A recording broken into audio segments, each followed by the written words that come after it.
In the heart of a bitter winter, a ghostly woman roams the snow, a spirit of ice and sorrow known as Yuki Onna.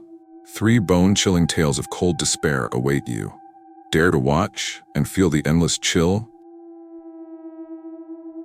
In a small mountain village, people whispered of a ghostly woman who appeared during the coldest nights. They called her Yuki Onna. She was said to be beautiful yet deadly, a spirit born from ice and sorrow.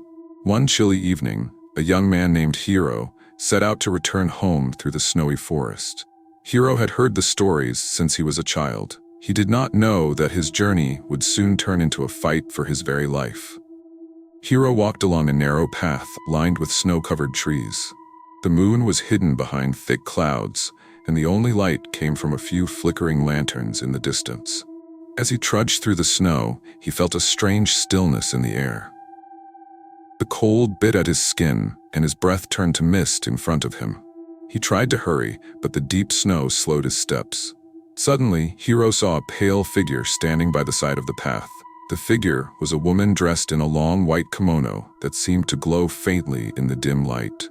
Her long, flowing hair covered her face. Hiro's heart pounded as he remembered the tales of Yuki Onna. The villagers said that she appeared to travelers who dared to walk alone in the deep winter. Hiro stopped in his tracks. The woman began to walk slowly toward him. With every step, the snow seemed to hush as if it were afraid of breaking a terrible silence. Hiro's mind raced. He thought of the warnings his elders had given him, but he also wondered if the spirit might be kind.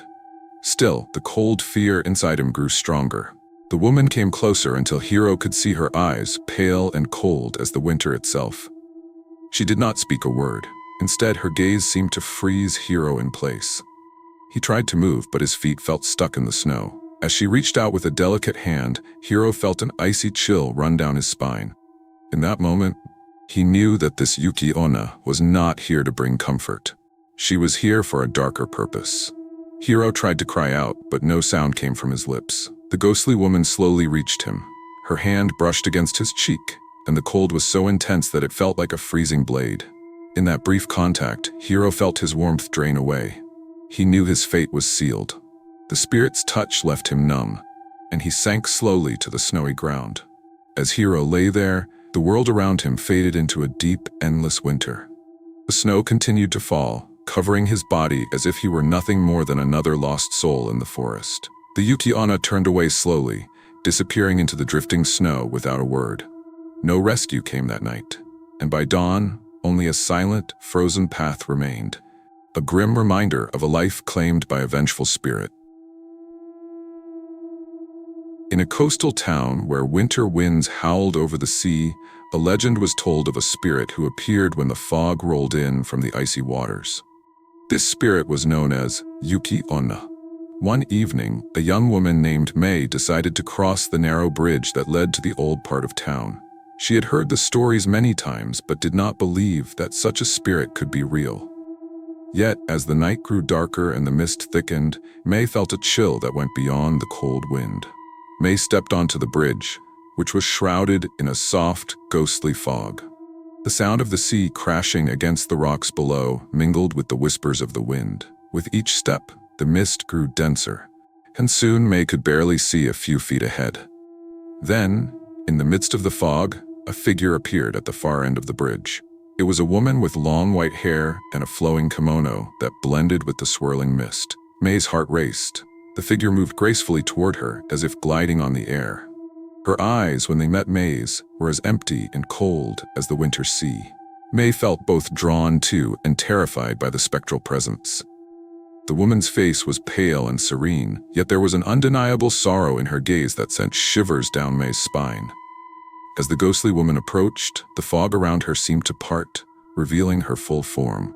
May could see that the spirit's delicate hands were extended toward her, and a bitter, icy wind seemed to follow in her wake. May's mind filled with fear and regret. She remembered the old warnings about Yuki Onna, the spirit who would steal the warmth from a traveler's heart, leaving them lost in the cold. Before May could turn back, the spirit reached her. Her touch was like a gust of frozen air, and in that moment, May felt her body begin to stiffen. She tried to move, to run, but the cold had already begun to take hold. Her muscles grew heavy, and her vision blurred, as if the world were fading away. The woman's presence seemed to draw all the life from May, leaving behind only a hollow chill. May's legs gave out, and she collapsed on the bridge. The spirit, with no words or mercy, stood over her for a moment, her eyes reflecting an endless, icy void. Then she turned, slowly walking back into the fog. May lay on the cold stones of the bridge as the fog closed in around her, trapping her in a silent, frozen fate. When the fog finally lifted, May was nowhere to be seen. The only evidence of her passing was a single set of footprints leading off the bridge into the dark alleys of the town, a haunting trail left behind by the icy veil of Yuki Onna. High in a snowy mountain pass where the wind howled through the ancient pines, a traveler named Ken set out on a journey. Ken had heard many tales of Yuki Onna, the spirit who wandered these cold lands. He believed that if he was careful, he could reach his destination without harm. But the mountain was a harsh and unforgiving place, and the winter there was relentless. Ken climbed the narrow, winding path as the sun dipped below the horizon. The air was crisp, and the snow glistened under the faint light of distant stars. As he made his way along the trail, he noticed that the temperature dropped sharply. His breath turned into frosty clouds, and his fingers grew numb. Yet he pressed on, determined to complete his journey. As night fell, the mountain path became cloaked in darkness and deep silence. Ken saw faint shapes in the distance, figures that moved with the wind. He shook off the uneasy feeling and continued upward, his lantern barely piercing the thick darkness. Then, as he reached a narrow ledge overlooking a frozen valley, he saw her. Standing at the edge of the cliff was Yuki Onna, her form ethereal and pale against the backdrop of the endless white. Her long hair flowed behind her, and her kimono shimmered with an unearthly glow. Ken stopped in his tracks, his heart pounding as he gazed upon the spirit. She looked both beautiful and tragic, with eyes that held the deep sorrow of 1,000 winters. For a moment, the world seemed to stand still. Ken felt the cold embrace of despair as the spirit slowly turned her head and began to walk toward him.